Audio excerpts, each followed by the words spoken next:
Today's webinar is called Unlock Recurring Revenue, Adding SaaS to Your Services Business.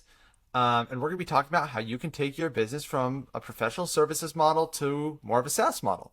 I'm Jim Holman from Applied Visions, and we're really excited to be here today. This is quite honestly a big one for us. Between the live attendees we have right now and the post-event recorded version, this webinar is going to get in the hands of over 700 services companies, which is just simply amazing to us. Really shows how seriously services companies are taking SaaS in 2023.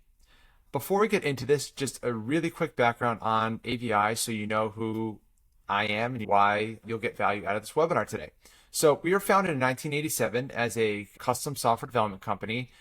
Fast forward to today, and we've become what we call a full service digital business building company.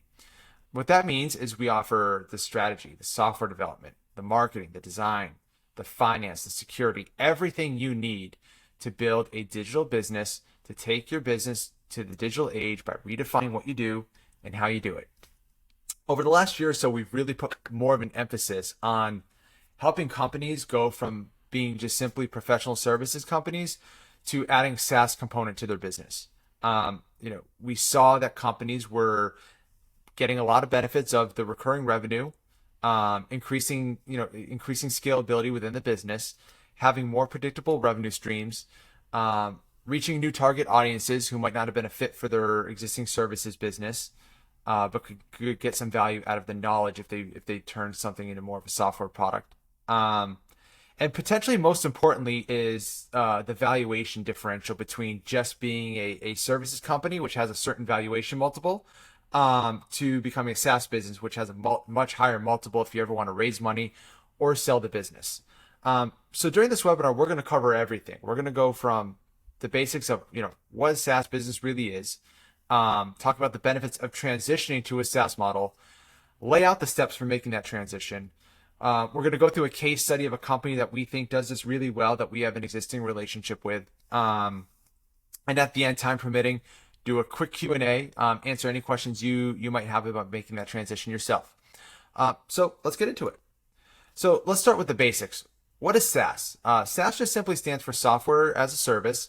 It's a business model that allows you to provide software to customers on a subscription basis. So instead of just selling a product, as a one-time service or fee, you're able to have an ongoing revenue component to the business. So what's really good about it is it offers a more scalable and predictable revenue stream for a lot of companies. If you were a traditional software business, you might have a one-time licensing fee or download fee and that's it. Or as most of you have professional services businesses, you're kind of selling your time or expertise, or your team's time or expertise. So you're somewhat limited by the amount of time and hours and work that you and your team can do. It's a little tougher to predict, cash flow and revenue.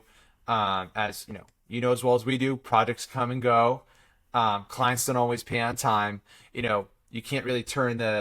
You really can't turn the tap on and off with services like you can with SaaS if someone's not paying you. So transition to a SaaS model can help alleviate some of these problems. You're offering more of a subscription-based service, which helps you with scalability, revenue, cash flow, things like that. Of course, there are challenges as well.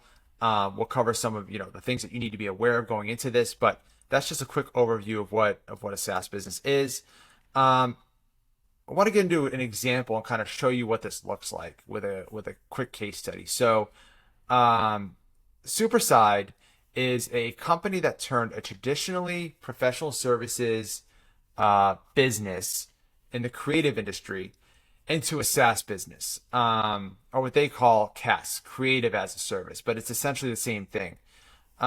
What they believe is that professional services model has limitations in terms of scalability and predictability of revenue as it relates to creative services. And so what they did was really cool. They pivoted the model to the SaaS or CAS model, by developing a platform that really automates a lot of the design process and collaboration between designers and clients. And this shift has really allowed them to offer a more standardized and scalable solution to their clients, while also building that predictable and recurring revenue stream that businesses love. also, instead of just charging, monthly retainers or things like that, they charge up front for the year. And so they know how much money they're going to make on each client. They know they're getting paid. They're not paid in arrears, so they don't have to have finance people going back all the time and asking people for payment and all sort of stuff. They get it up front, which is a really interesting model.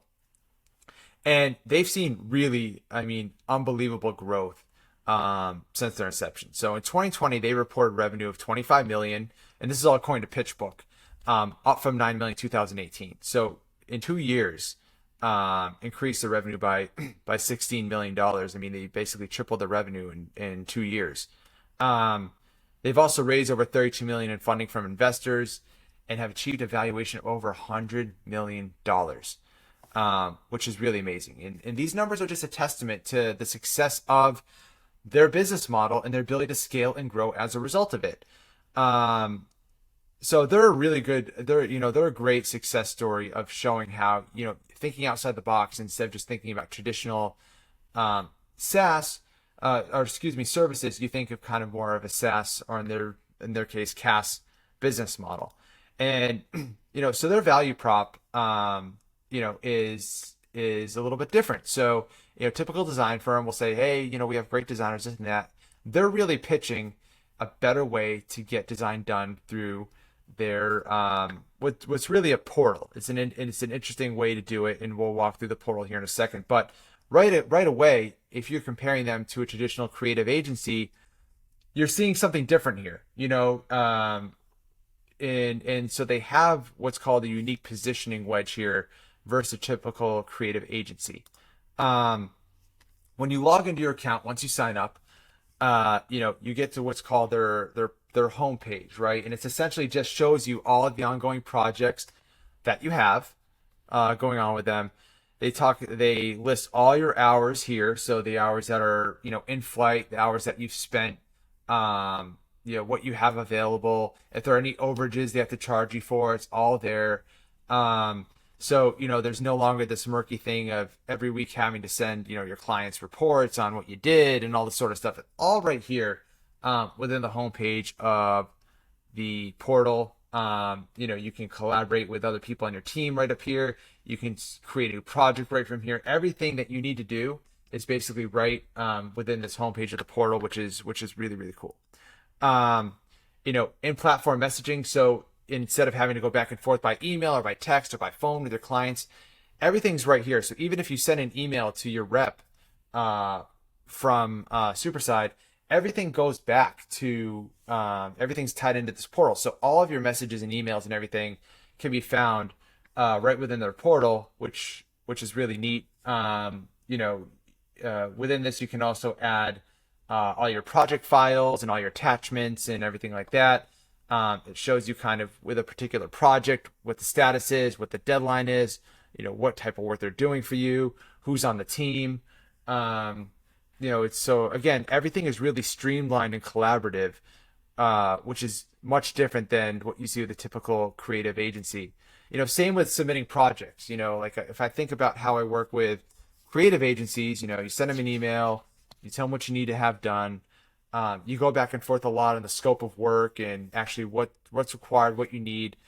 Within Superside, it's all done through their portal. So you select, if you're looking to have a video produced, or you need to have a website done, you go through these different submissions, and all of your project requirements are done right here, which is, again, really cool and different from what the typical experience is with a creative agency. So what we see Superside doing is really cool, and we've been working on projects like that for a lot of customers recently. So now let's step into the benefits of transitioning to that SaaS business. And I showed the example of Superside before, so you could kind of get a visualization of what that looked like for your business, even if you're in a totally different industry.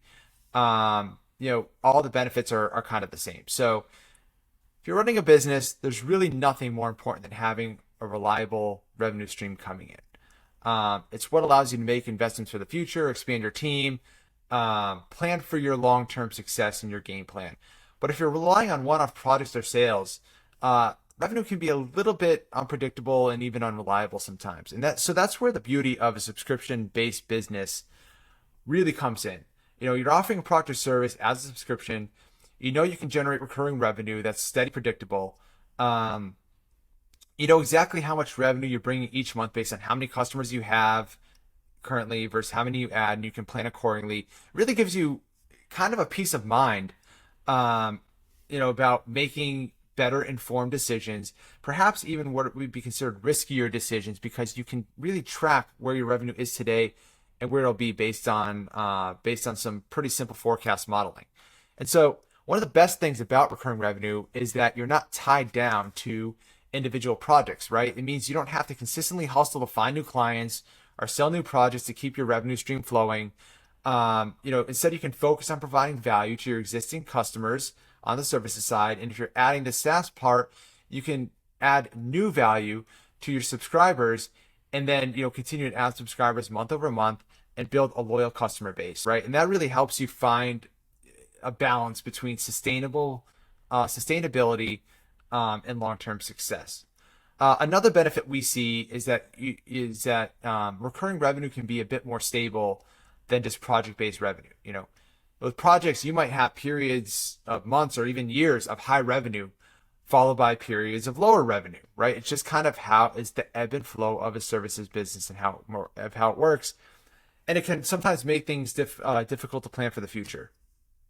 But with recurring revenue, you have a steady stream of income that you can count on, which gives you more confidence in how you can invest in growth opportunities and weather, the economic ups and downs that you see in services with a bit more stability. So overall, having a subscription-based model can be a game changer for your business. It can provide you with that steady, predictable revenue that allows you to plan for the future, expand your team, and build a more sustainable long-term business. And don't forget about growing that valuation from whatever a SaaS multiple is, whatever a services multiple is, to a much higher multiple that SaaS typically gets. So what are the steps for doing this, right? If you're interested, if you're saying to yourself, how could I do this? It can seem a little bit daunting at first, but if you follow the steps here, it'll really help you, kind of put a process around it and make it much easier for you to actually accomplish this if you take it just piece by piece. And so, the first thing you need to do is you need to know what we call your perfect customer, right? These are the people who need your solution the most and are not being well serviced by the existing options on the market. And so knowing your target market or perfect customer will help you develop a product that meets a specific need, right? It fills a really important, painful pain point for them. And it's something that you can offer that other companies or other solutions on the market might not be doing well. So this means taking a lot of time to research and understand, who potential perfect customers are, their demographics, their behaviors, their preferences, and all that sort of stuff. And then once you've identified your target market, you can really start to think about how your SaaS product can solve their problems. What's that number one pain point they're experiencing, and how can you build, an MVP, minimum viable product that helps solve that one particular pain point, and you can always build out from there. But knowing exactly the pain your customer is feeling, and being able to alleviate that quickly and easily is the most important thing, right? So once you've done that, you can really start to build your product roadmap tailored around your perfect customer's pain point, what they need first, and that way you're not overbuilding and building around kind of that main pain point. You're just addressing it right away, and build that product roadmap that outlines your development milestones and timelines and things like that. So building this roadmap around your perfect customer's needs really helps you stay on track. Make sure you're delivering a product that meets the needs of your target market on time, something that you're not building for years and pouring money into. You can build something, get it to market, start to get some revenue in the door, and then incrementally build out more functionality. But that way you're at least getting some revenue in the door as you continue to build the product. The next thing you need to do is build your development team, right? One of the most important things you have to do, quite honestly. So you'll need a team of skilled developers and designers who bring your product vision to life. And so whether you're hiring in-house or outsourcing, you need to make sure you can find the people who are experienced and passionate about doing this. And so as your product is being built, right, as the development team's working, you need to develop a go-to-market strategy that positions your product, develops your messaging, creates and captures demand. This involves understanding, your perfect customer's needs, again, like you did at the beginning, and their pain points, and then creating organic, what we think is best is creating organic thought leadership content first, and then adding paid search and social campaigns that resonate with that, right? And so we believe that you can create demand for your product before it's even ready, which is really important because most companies don't do this. So if you're able to create pre-demand for your product or solution, you'll be way ahead of the game. It's all about getting your message in front of your audience in a compelling way. And because you've taken the time to know your perfect customer, you know exactly where they are, you know how to find them, you know how to message to them, you're going to set yourself up to capture that pre-demand for your product. And what's nicer than having, than having people lined up raising their hand, waiting in line to get your product before it's even ready. And so creating a go-to-market strategy that allows you to do that will set you apart from 98% of businesses that wait until the product's developed to actually go ahead and start marketing it. And then lastly, you need to develop a pricing model that's both profitable and attractive to customers. So this can involve market research, competitive analysis, experimentation with different pricing strategies.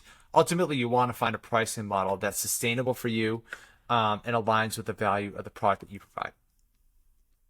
So let's go through each of these one by one. And so the first step, as we talked about, is knowing your perfect customer. And there's nothing more important than this. The best way to do this is to start by researching and analyzing your potential customer base. Who are they? What are their pain points? What challenges are they facing that your product can solve? And most importantly, who needs your product the most? There's always going to be tons of people who you think can benefit your product. Don't fall into the trap of trying to build a product that serves all of them. Find the perfect customer who needs your product the most, is feeling the most pain that you can solve for. And it's also important to consider the size of your target market and the level of the competition, right? Are there already, established players in the industry? If so, you can't go head to head against them. You need to figure out what sets you apart, what we call a unique positioning wedge is, to differentiate yourself from the competition. And so then you're not just another Me Too solution that's going head to head against someone that's been in business for 15 years that has a huge established book of business and has the credibility to sell.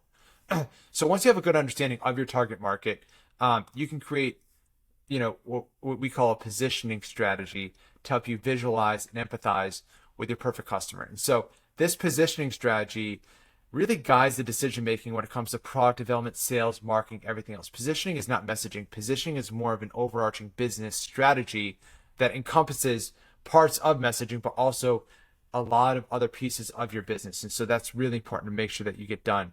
And then, so overall, taking the necessary time to perfect that target market will really help ensure that the product that you're building matches what your customer has in mind and positions you for unique success in the market. You're not doing the same thing everyone else is doing. You have something unique and different that you can sell.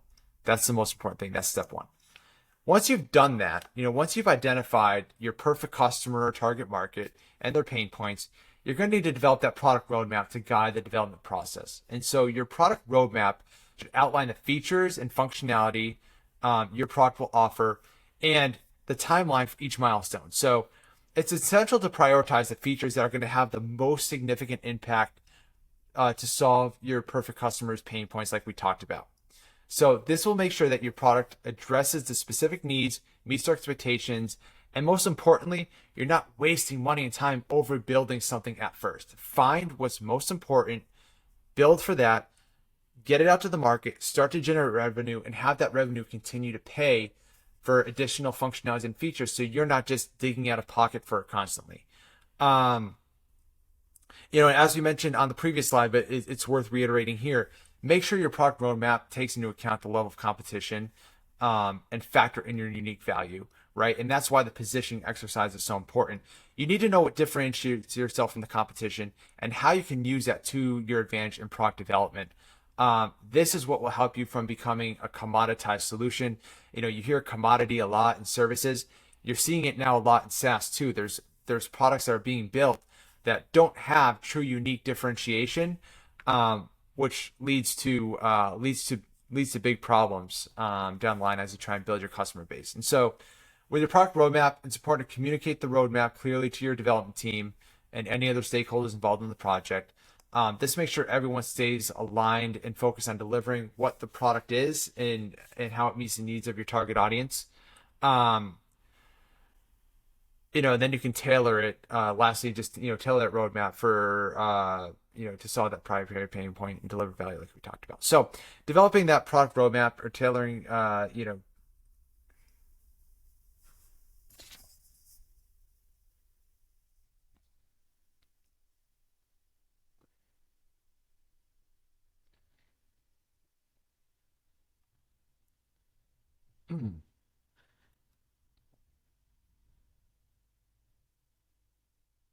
Okay, so once you've identified that perfect customer, um, or target market, how whatever you want to.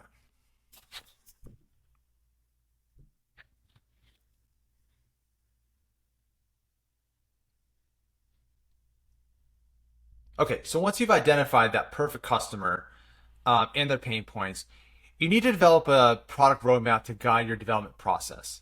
Um, your product roadmap should outline the features and functionality your product will offer and the timeline for each milestone. It's really important to prioritize the features that are going to have the most significant impact to solve your perfect customer's pain points and provide the most value to them, like we talked about on the last slide. So, this is going to make sure that your product really addresses the specific needs and meets their expectations. Um, like we talked about on the last slide and the importance of the positioning strategy, make sure the roadmap takes into account the level of competition, the and factor in your unique value, right? Like what makes you different from everyone else in the market, what sets you apart, and how can you use that to your advantage in the development of the product. This will help you from being a commoditized solution. You see commoditization a lot in services. You're also starting to see it a lot in SaaS in terms of companies just building a product because they think someone needs it, not specifically who, but they think there's value for a solution in their industry. They build something, they're not different enough from another more established competitor, and they never get the mind share. They never get the buy-in. They never get the flow going they need to make it a successful business. Um, also making sure you're communicating properly, right? Make sure that you're clearly talking to your development team, or any other stakeholders in the process.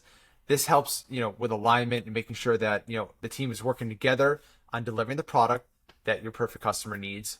And so developing that product roadmap that's tailored to your perfect customer's needs is another crucial component. We keep talking about this, making sure that you're building a product that solves the pain points, delivers value, sets you apart from the competition. We just can't emphasize that enough. Um, the next step, so once you've developed that product roadmap, and you've strategized, now is the time to really get the development team going, right? And so you'll need a team of really good developers and designers who take your product and bring it to life. But how do you find the right people? When it comes to building a development team, there are a few options that you have to consider. So you can choose to hire in-house, right? So you can bring in developers and designers in-house and pay them a full-time salary and benefits. Some companies do that. It can be a good option if you have the budget and resources to do it. Um, this really allows you to have complete control over everything in the development process, and you can work closely with your team to make sure that the product's being built to your specifications. The other option is to outsource the development. And we decide to outsource. There are really two main options you have that you need to consider. First one is to offshore development overseas, or outsource development stateside or nearside. So offshoring or onshoring or nearshoring are the three options, and each has its pros and cons. So if you develop offshore, it can be more cost effective. Salaries are a lot lower, overhead costs are lower, in the countries where offshoring is done. Um, you know, it can also give you maybe a wider pool of people that you have to choose from and faster development times due to, kind of around the clock development cycles. But there are some big challenges that you need to consider. language and cultural barriers, time zone differences. If you're on the East Coast in the U.S. and you're working with someone in India, there's a lack of overlap sometimes between your project lead and your team in the U.S. or in North America. Um, you know, Legal and regulatory issues, right? There are a lot of things, and it can be really tough to ensure the quality. The quality control issues are not as great, and project management is not as great when you're working with a remote team, different country, and so um, some of these companies are mills, right, where they just work on mass volume, cheap rates, but you lack some of the things that you sometimes need to get the job done the right way. Um, on the other hand, outsourcing your development stateside or near side can help provide more streamlined communication and easier management of the project, right? There's no language or cultural barriers to navigate. You're working with a team, in the same time zone or relatively same time zone to make it easier with coordination and collaboration on the project. Um, this option is usually more expensive. Salaries are higher, overhead costs are higher in the U.S. and in countries in this part of the world. And but you got to weigh that out versus the quality of the work. That's typically more reliable, and in the long run, it might save you time and money to do it right the first time, than having to go back and fix things that you did maybe at a cheaper rate overseas, right? And so ultimately, the decision to build in house or outsource, offshore, stateside, or near shore, right? It's going to depend on a variety of factors, right? Your budget, your timeline, your project requirements. Just make sure you're carefully weighing the pros and cons of both. To make sure that you're choosing the one that can best support your project. And so, whether you choose to hire in-house or outsource, make sure the developers and designers have a track record of delivering high quality work. So you're going to want to see the references. They're excited about your project, and maybe they've done something like it before, and they can see your vision for what you're trying to be. Um, you're going to also want to make sure that you have super clear communication and collaboration processes to make sure that everyone's on the same page and working towards the same goals. Making sure you have regular check-ins, project updates, feedback sessions can help make sure that your development team's aligned and focus on delivering the product that meets the needs of your perfect customer. And so that's what you need to consider as you work towards putting together your development team. The next one, which is a fun one for me, is creating that go-to-market or GTM strategy, right? And so once product development's underway, now's the time to start thinking about your go-to-market strategy. Not once the product is almost done, right? Once the product gets underway, because your product roadmap is super aligned to the needs of your perfect customer. That helps you build a go-to-market strategy that's also aligned with the product roadmap, that's also aligned with the needs of your perfect customer. And so, go-to-market planning involves, positioning a product, creating messaging, and generating demand for what you're building. And so, to create a successful go-to-market strategy, you're going to need to first understand your perfect customer and their needs. You've done that, right, through the positioning exercise. You need to understand what problems they're facing that your product helps solve. You've done that as well. You're going to want to talk the same way they talk, right? So what terminology, what language do they use to describe their problems? You want to emulate that to show that you have commonality, that show that you understand, empathize with what they're going through. And so answering these questions will help you create messaging that resonates with your perfect customer. In addition to the messaging, you're going to need to create a marketing plan. It's going to involve both organic and paid channels. Depending upon your budget, if you don't have a lot of money, you're going to need to put more time into it and go more organic. Organic should be done either way. If you have a bigger budget, you can maybe start to work on some paid channels earlier on, so you can kind of split the difference between time and money, and put some effort into your paid channels. But if you don't have budget, you can be very successful initially, especially focusing only on organic thought leadership content, right? And so creating good content that positions you and your company as real experts in the field is a great way to attract your perfect customers to your brand. Starting there is kind of the first place regardless of budget, right? If you have budget, paid search and social campaigns can be effective in creating demand, especially if you're able to target specific segments of your audience with tailored messaging. We like to look at paid channels as just guaranteeing distribution to your audience. It's not about, expecting just to flood the market with ads and see things rolling in. Take your organic content, distribute it through paid channels to make sure that your target audience is seeing it. That's what we believe, paid channels are best for at first. um, and as we mentioned before, right, at AVI, we think that you can and need to create to start generating demand for your product before it's even ready. By creating that demand ahead of time, you'll be ahead of the game and you'll be in a better position to be successful, right? There's a few ways to do this.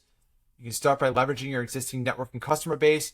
If you have an established list of contacts from your professional services work, for example, you can start by reaching out to them and sharing your vision for your product in an organic, thought leadership focused way, talking about a problem that you see and how you think you can address it, and sharing that vision for your product. Ultimately, creating a successful go-to-market strategy is all about getting your message in front of your target audience in a compelling way. And so by taking the time to understand your customers and developing a tailored marketing plan for them, you'll be on your way to developing that successful SaaS business. Once you have the go-to-market strategy down, now's really the final step in building the SaaS business, right? And that's developing a pricing model. Pretty important. And it's important to find a pricing model that's profitable and attractive to your customers, right? You got to have both. Just because it's profitable for you doesn't mean your customers are going to be willing to pay it. So you got to find that balance between how you make money and how your customers see value and what they're willing to pay for it. And so first thing you need to do, conduct market research, do competitor analysis, understand, how your competitors are pricing their products. That'll kind of give you a baseline for what the customers are willing to pay. Then you can experiment with different pricing strategies to see what resonates with your target audience. Some SaaS companies offer a free trial period to get customers hooked on the product, right? Make it sticky. We call it being sticky. Something once they start using it, they want to keep using it. So you can offer a free trial or a freemium where you get certain features for free for life. And then if you want to upgrade to something else, you have to pay for it. Other companies just offer tiered pricing to help, differentiate features, by level. There's a number of ways you can go about it. You're going to need to test and see what the market is saying to you and what they'll be willing to pay for it. Ultimately, you just want to find the pricing that aligns with the value, the perceived value of what your product provides. You don't want to underprice your product and leave money on the table, but you also don't want to be overpriced and price yourself out of the market. So one thing that you're going to want to keep in mind is that your pricing model should be sustainable in the long term. So you don't want to price yourself too low and not be able to cover costs, because it's always harder to raise prices for existing customers. I mean, Netflix tried to do it a couple years ago and had a hell of a time doing it. I mean, they're Netflix. They have so many users. People watch Netflix all day and all night, right? And they still had trouble raising their prices. And at the same time, you can't go so high that people are just like, I don't get the value out of this. So find that middle point can be a little tough. But finding it, can be a little bit of a trial and error process, but you got to make sure you get it right. And so conduct market research, experiment with different pricing strategies, align the pricing or the value of the product of what your product provides, and that'll really help you get well on your way to developing the right pricing strategy. And so, we've talked about how to do this and, how to build this SaaS business, right? And we've painted a relatively rosy picture so far. But there are some challenges and pitfalls that you want to look out for that we need to mention. So the first, you might have picked up on this in the inverse, early on talking about your perfect customer, but you want to make sure, we see oftentimes companies are just too broad with their target audience. When it comes to SaaS, it's important to focus on a specific niche, right? In the smallest niche that you can find that you can still make money on, right? To make sure your product resonates with your customers. By trying to appeal to everyone, you risk diluting your message and making it difficult to stand out in a crowded marketplace, right? And so by homing in on a specific group of customers, You can better tailor your product and messaging to their needs and increase your chances of being successful. The second common mistake is that new SaaS companies, they sometimes wait too long to release their product. They wait for product perfection, right? Perfection never exists, but it can sometimes be a crutch of, oh, it's not ready yet, or oh, we need to build in this feature or whatever. If you're waiting for product perfection, you're never going to launch, or by the time you launch, and we see this all the time, by the time you launch, one or two people have already gotten ahead of you, and now you're the third company in line, right? Or second company in line. It's just never a good place to be. Perfection is subjective. It's a never-ending pursuit. Don't wait too long to launch your product. Once you have the MVP, the minimum viable product set up, and you have features built out that serve that can solve that perfect customer's biggest pain point, get it out to the world, launch the product, and then you can iterate and grow it based on customer feedback and seeing what your customers need. Another misstep we see is, and this ties into product perfection, is just overbuilding the product too soon, right? It's natural to want to create a really feature-rich product, right? When you see products that you probably use on the market, they have 100 features, but it took a while to get there, right? You didn't see the journey on getting there. The best companies start by solving one thing, and then they continue to build out features, or even over time acquire other companies that have features that they want. And so the reality of it is that, if you overbuild too soon, you're going to build features that might not be necessary to your core audience, and things they don't see as valuable, right? And so build that MVP first and add the features as you grow. The last thing, and potentially the most important one, is to really understand the true cost of building and scaling a SaaS business. It's not just the development costs, but you have hosting costs, you have infrastructure costs, you have ongoing maintenance costs. A lot of new SaaS companies underestimate these costs, which can lead to cash flow issues down the line. So by really understanding all the costs involved in building and scaling your product, you can ensure that your pricing strategy aligns with your business goals and that you're building a sustainable business model for the long term. So we're not talking about these pitfalls to scare anybody, but rather put you in a better position for success early on. So, just keep these in mind as you build out your product. So what's a good next step here? So, if you like what you saw and you think that this could be a fit for your business, the next thing we suggest is just scheduling a free one-on-one strategy consultation with one of our business strategy experts to see if SaaS works for your business. And so you can do that by going to avi.com /contact, and right from there you can directly book a meeting on someone's calendar and get something set up. And so we hope this was helpful, and we hope that you got something out of this. And think about whether SaaS is right for you, and if it is, you have a lot of options of people that you can choose, and we hope to potentially be one of them. And at this time, I'll start the Q&A.